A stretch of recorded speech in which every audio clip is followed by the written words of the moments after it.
जय हिंद साथियों, welcome back my channel. जैसा कि आपको मालूम है, आप देख रहे हैं यूसी टेक्निकल, जहां पर आपको मिलता है motor insurance renewal, motor insurance claim settlement से रिलेटेड आईआरडीआई के अकॉर्डिंग स्टेप बाय स्टेप सही जानकारी।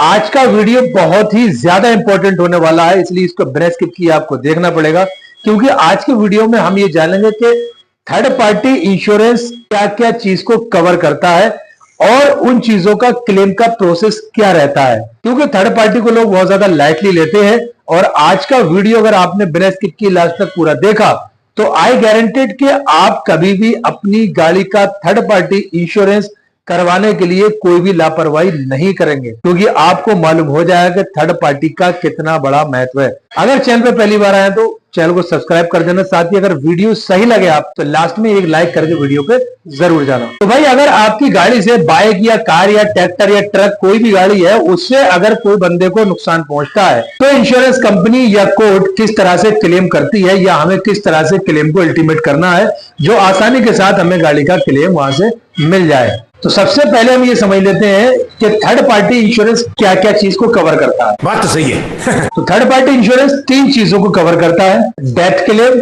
इंजरी क्लेम और प्रॉपर्टी क्लेम। अब समझ लेते हैं कि डेथ क्लेम क्या चीज। अगर आपकी गाड़ी से कोई बंदा हिट हुआ, टक्कर हुई और उसकी डेथ हो गई, वो एक्सपायर हो गया, तो इंश्योरेंस कंपनी उस डेथ क्लेम को आपकी इंश्योरेंस की पॉलिसी से उसको पे करेगी। वो चाहे आपकी बाइक का 850 रुपए का बीमा हो या आपकी कार का 2400 रुपए का बीमा हो। और साथ ही मैं आपको बताता चलूं कि डेथ क्लेम की कोई लिमिट नहीं होती है, कोई सीमा नहीं होती है कि ये कितना दिया जाता है। 10,000, 50,000, 1,00,000, 2,00,000, 5,00,000, 10,00,000, 1 करोड़, जितना भी हो, इसको डिसाइड करता है इंश्योरेंस कंपनी और सुप्रीम कोर्ट के अकॉर्डिंग। कोर्ट डिसाइड करता है इसको। ये बड़ी अच्छी बात कही आप।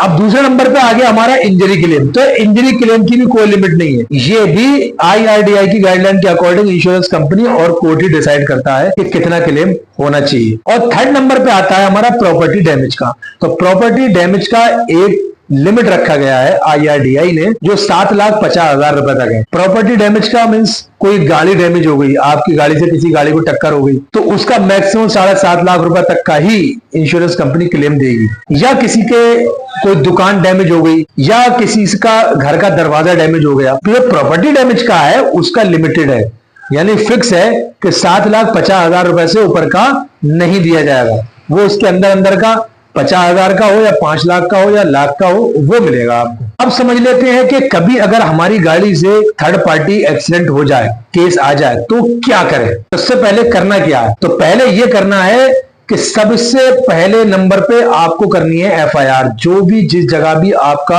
एक्सीडेंट हुआ है, वहां का नजदीकी जो थाना चौकी जो है, वहां जाएं और सबसे पहले तो एफआईआर कर दें आप। दूसरे नंबर पे जो इंजर्ड हुआ है उसको हॉस्पिटल ले जाएं। एमएलसी यानी कि मेडिको लीगल केस बनता है, ये कोर्ट में प्रूफ होता है, बिना इसके कोर्ट आपके क्लेम को डिनाई कर सकती है। नंबर 3, एक्सीडेंट के फोटोज वगैरह, वीडियोज वगैरह आपको बनाना है, जो गाड़ी के नंबर प्लेट आ जाए, साइट की लोकेशन आ जाए, वहां के विक्टिम वगैरह जो है वो हो जाए, और प्लस जो डैमेजेस है वो। अब इसके बाद में इंश्योरेंस कंपनी को इमीडिएटली आपको इंटीमेट करना है क्लेम को। कंपनी को 24 से 48 घंटे के अंदर अंदर आपको क्लेम को इंटीमेट करना होगा, अदरवाइज लेट इंटीमेशन के चलते इंश्योरेंस कंपनी आपका क्लेम डिनाई कर सकती है। फिर आप मत कहना कि यार ये क्या हुआ। बात तो सही है। अब बात करते हैं थर्ड पार्टी क्लेम का लीगल प्रोसेस क्या है। Third party claim direct insurance company से नहीं होता है भाई, पहले तो आप ये समझ लो। ये claim motor accident claim tribunal यानी कि एमएसीटी कोर्ट में होता है। अब क्लेम को कैसे करके फाइल करना है ये समझते हैं हम।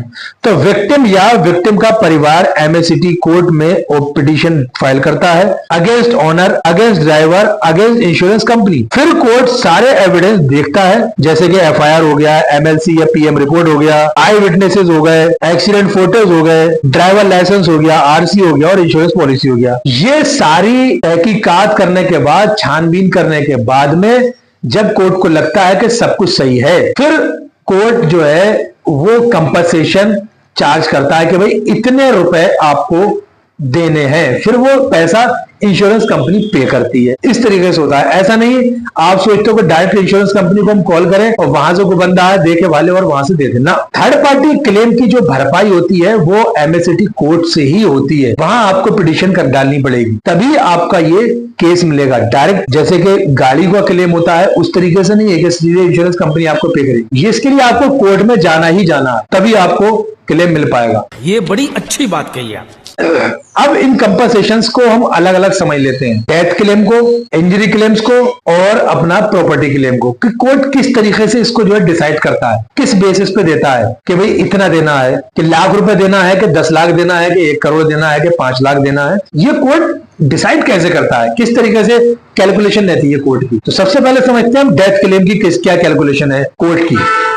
तो डेथ क्लेम में जनरली कोर्ट 4 चीजों को देखता है। सबसे पहले देखेगा कि जो बंदा है, जो विक्टिम है, वो उसकी उम्र कितनी है, फिर उसके बाद वो कमाता कितना है। तीसरे नंबर पे कि उसके ऊपर जो डिपेंड उसके फैमिली के बंदे, यानी कि उसके बच्चे या बीवी या माँ बाप जो भी है, मतलब उसके ऊपर कितने बंदे डिपेंड थे, जो जिसकी वजह से इसका घर चल रहा था, कितने लोगों को ये पालन पोषण कर रहा था। चौथे नंबर पे कि ये फ्यूचर में और क्या कर सकता था, इस चीज से उसका अंदाजा लगाना। इसे एक छोटे से एग्जांपल से अगर समझे तो अगर विक्टिम की एज मान लो 30 साल थी और इनकम उसकी 20,000 महीना है, कोर्ट मल्टीप्लायर मेथड लगाती है और कंपनसेशन 10 लाख से 50 लाख तक हो सकता है इस केस में। ये सब IRDAI plus supreme court guidelines के हिसाब से होता है। अब समझ लेते हैं कि इंजरी, यानी कि कोई बंदे से हम अगर मान टूट फूट हो गई, खत्म नहीं हुआ, मतलब मरा नहीं बंदा, लेकिन इंजर्ड हो गया, वो चाहे परमानेंट डिसेबिलिटी हुई इसके साथ में या टेम्परेरी डिसेबिलिटी हुई, उसको कोर्ट किस नजरिए से देखता है और किस तरह से उसका जो है पैसे को तय करता है। परमानेंट डिसेबिलिटी में यानी कि 40 to 100 डिसेबिलिटी हाई कंपनसेशन मिलता है, आर्टिफिशियल लिम्ब का खर्चा, life time loss of income. और टेम्परेरी इंजरी में मेडिकल बिल लगते हैं, बेड रेस्ट डेज उसके जुड़ते हैं, कितने दिन तक बेड रेस्ट रहेगा, ये लॉस ऑफ वर्क, इसके काम का कितना नुकसान हुआ, पेन एंड सफरिंग चार्जेस, ये सब भी एमएसएटी कोर्ट ही डिसाइड करती है, ना कि इंश्योरेंस कंपनी। इंश्योरेंस कंपनी का बस चले तो वो तो 500 रुपए देकर तुम्हारी पट्टी वट्टी करवा के और कह के जाओ घर जाओ, हो गया काम। लेकिन कोर्ट अभी है बाकी, अभी इतनी अंधेर नगरी नहीं है कि कोई भी आपको कुचल के चला जाएगा और उससे कोई पूछने गछने वाला नहीं है। बस आपको अपने राइट्स का मालूम होना चाहिए। अब लास्ट में आता है तीसरे नंबर पे प्रॉपर्टी डैमेज वाला। जैसा कि मैंने पहले कहा कि प्रॉपर्टी डैमेज की एक लिमिट फिक्स है जो 7,50,000 रुपए तक की है। इस प्रॉपर्टी डैमेज में कार या बाइक, किसी कोई दीवार या कोई दुकान या कोई मान लो बिजली वगैरह का पोल होता है वो, या स्ट्रीट प्रॉपर्टी या घर का कोई दरवाजा, इस तरह की चीजें इसमें प्रॉपर्टी डैमेज के अगेंस्ट आती हैं। कोर्ट इसमें actual bill plus repair estimate देखकर डिसाइड करती है। इसमें भी आप सोचो कि इंश्योरेंस कंपनी देगी तो ना, इसमें भी कोर्ट ही डिसाइड करेगा, लेकिन प्रॉपर बिल वगैरह आपके देखने के बाद। अच्छा, इस क्लेम में, थर्ड पार्टी क्लेम में जो ड्राइवर है या मालिक है वो कहां कहां फंस सकते हैं, उनके फंसने की जगहें कितनी है, उसको भी एक नजर जरा देख लें। तो सबसे पहले नंबर पे अगर डीएल आपका नहीं है या वैलिड नहीं है या फिर है ही नहीं, तो वहां फंसोगे आप और गाड़ी चला रहे ठोक दिया किसी को। शराब पी के यानी कि नशे में ड्रंक एंड ड्राइव का केस अगर बन रहा है तो वहां भी आप फंसोगे। मेडिकल में आएगा कि भाई आप ड्रंक एंड ड्राइव वाला मामला है, वहां का आप पूरा आपका चांस 100% फंसने का है, क्लेम देना ही होगा, फिर वो आप भरोगे। आपकी आरसी एक्टिव नहीं है या इंश्योरेंस एक्टिव नहीं है। कितने सारे लोग ऐसे हैं जो गाड़ी की आरसी कैंसिल हो गई, मतलब गाड़ी की आरसी का टाइम खत्म हो गया, यानी पेपर एक्सपायर हो गया, गाड़ी की कंडीशन अच्छी है, वो सोचना कि यार मुझे यही थोड़ा 10-5 किलोमीटर के दायरे में चलना है, गांव में तो घूमना है, कौन सी दिक्कत आ रही है यार, इंश्योरेंस तो मैंने करवा ही लिया है। तो वो ऐसा सोचने वाले बंदे ध्यान दे ले भाई, आपकी गाड़ी की आरसी भी एक्टिव होना चाहिए। आपका इंश्योरेंस तभी तक काम में आता है जब तक आपकी गाड़ी की आरसी एक्टिव है। यदि आपकी गाड़ी की आरसी एक्टिव नहीं है और इंश्योरेंस आपका वैलिड है, उस बीच में किसी तरह का कोई क्लेम आ जाता है, वो ओडी हो या टीपी हो, वहां पे आपको इंश्योरेंस कंपनी क्लेम को डिनाई कर देगी, आपको क्लेम नहीं देगी।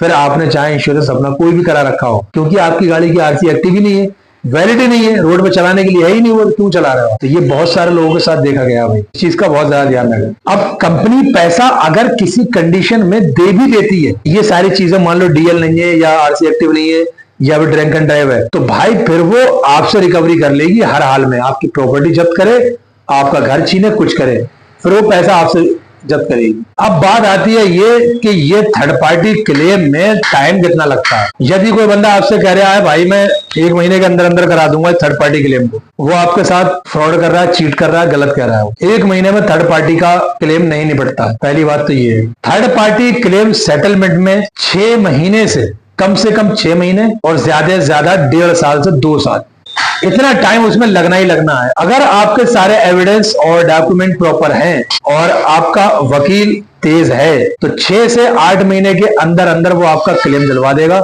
और कितना ही लुल्ल आदमी होगा फिर भी जो है 1 साल से 2 साल तक के बीच में आपका क्लेम ये मिलता है। लेकिन 100% मिलता है, ये क्लियर है। ऐसा नहीं कि मिलेगा नहीं, मिलेगा 100%। ये बड़ी अच्छी बात कही आप। तो अब आपको क्लियर हो गया होगा कि थर्ड पार्टी इंश्योरेंस का कितना बड़ा महत्व है और ये कितनी बड़ी उलझनों से आपको बचा सकता है। भाई बात तो सही है। कुछ लोगों के जहन में रहता है कि सिर्फ और सिर्फ पुलिस से बचाव के लिए होता है। तो आज के वीडियो से आपको क्लियर हो गया होगा कि ये पुलिस से बचाव के लिए नहीं है। और साथ ही ये क्लियर हो गया आपको कि हमें किस तरीके से थर्ड पार्टी इंश्योरेंस का क्लेम करना है, किस तरह से हमें क्लेम मिलेगा। ये तो पता है लोगों को कि थर्ड पार्टी का क्लेम मिलता है, लेकिन ये पता नहीं है कि कितना टाइम लगेगा, किस तरह से मिलेगा और कौन देगा, पैसा कौन करेगा, ये चीजें पता नहीं हो। तो आज का वीडियो देखने के बाद आपको पूरी चीजें पता लग गई होंगी।